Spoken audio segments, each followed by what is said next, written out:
Bonjour Patrice Le Sec, vous travaillez chez Technicolor dans le domaine des infrastructures informatiques. Oui, tout à fait. Oui, aujourd'hui, je suis responsable de la partie opération pour l'Europe de l'infrastructure. Quelle est votre actualité en termes de migration? Parce que les infrastructures évoluent beaucoup en ce moment. Alors, grosse infrastructure gérée aujourd'hui par un partenaire qui est IBM en fait.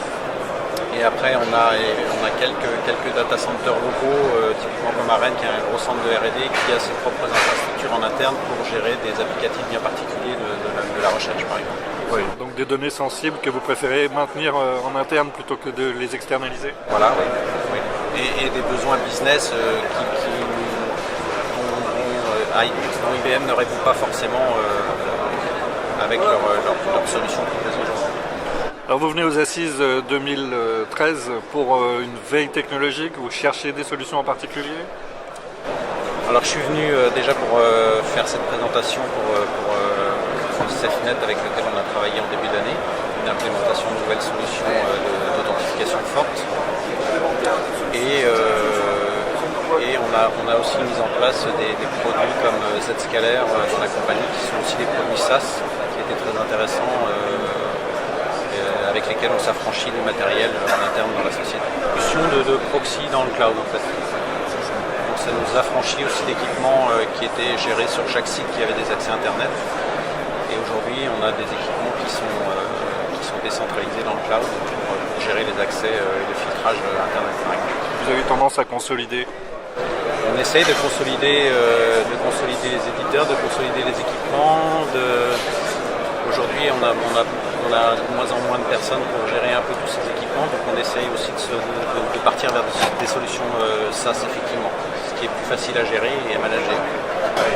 En termes de R&D, justement, vos propres services destinés aux clients s'orientent également vers le cloud computing? Alors il y a des demandes en R&D, il y a des demandes de pouvoir provisionner très rapidement des machines sur le cloud pour pouvoir tester des solutions ou mettre en place des solutions avec des partenaires externes.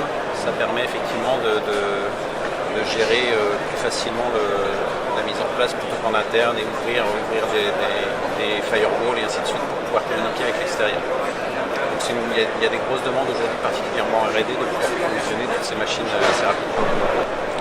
Les principaux partenaires du réseau en fait c'est Juniper principalement. Donc en fait on a deux gros réseaux chez Technicolor, un réseau corporate assez classique et un réseau de production géré par Technicolor. Donc là où il y a des équipes télécom qui gèrent la partie routage firewall de ce réseau de production. Un réseau très fermé puisque ça transporte un peu toutes les vidéos, tous les rushs de films, tous les films pour la production de DVD chez Technicolor. Justement avec le cloud computing, vous imaginez de pouvoir externaliser ou redistribuer un petit peu ces ressources de stockage? Alors c'est toujours des questions qu'on se pose effectivement. Le cloud, comment on y va, pour quel produit, pour quel... Donc là, sur la partie réseau de production, c'est vraiment très fermé. Il y a des audits assez solides au niveau des États-Unis qui demandent à protéger ces données des auditeurs tels que la MPA en fait. Et donc ça paraît aujourd'hui assez difficile de partir dans le cloud pour stocker ce genre de produits. Et côté français, il y a une politique aussi de regarder ce qui se passe du côté cloud souverain par exemple, ou maîtriser la plupart des déploiements en interne. C'est toujours aussi des questions qui se posent, c'est typiquement ce qui s'est posé pour l'implémentation d'outils de proxy comme Zscaler. Il fallait effectivement qu'une partie des logs soit en Europe et pas tous les logs basés aux US. Pour la partie cloud souverain, c'est des choses qui sont effectivement en cours d'études et d'implémentation. Ouais. Donc vous définiriez votre infrastructure à terme comme un cloud hybride? Tout à fait. Aujourd'hui, c'est vraiment avec des parties outsourcées, des parties comme je disais tout à l'heure de R&D qui décident de partir dans le cloud pour provisionner leurs machines. On est vraiment hybride. Dans ce contexte, finalement, on cherche à avoir le meilleur des deux mondes, du cloud privé et le meilleur du cloud public.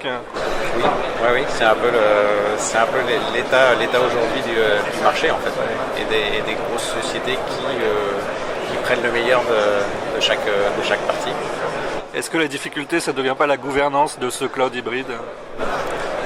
Si, la gouvernance, la mise en place de police pour les clouds, c'est des choses assez complexes qui ont du mal à sortir. Il y a tellement de nouvelles choses qui arrivent sur le marché que effectivement, c'est difficile à mettre en place et à créer les polices correspondantes.